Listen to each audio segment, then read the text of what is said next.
Konflikti midis Izraelit dhe Iranit do të ketë ndikim në çmimin e naftës në Maqedoninë e Veriut, thekson kryetari i Komisionit Rregullator Energjetik Marko Bislimovski.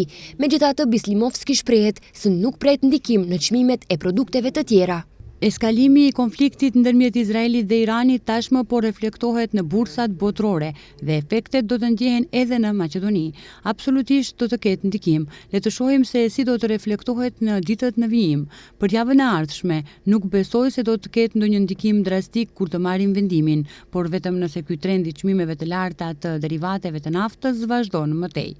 Absolutisht do të ketë ndikim në çmimin që do të paguajnë përdoruesit në Maqedoni. Pas sulmeve të mbrëmshme nga Izraeli ndaj Iranit, Bislimovski bëri të ditur se këtë mëngjes çmimet e naftës janë rritur për 6 deri në $7, duke arritur deri tek $78 për fuqi.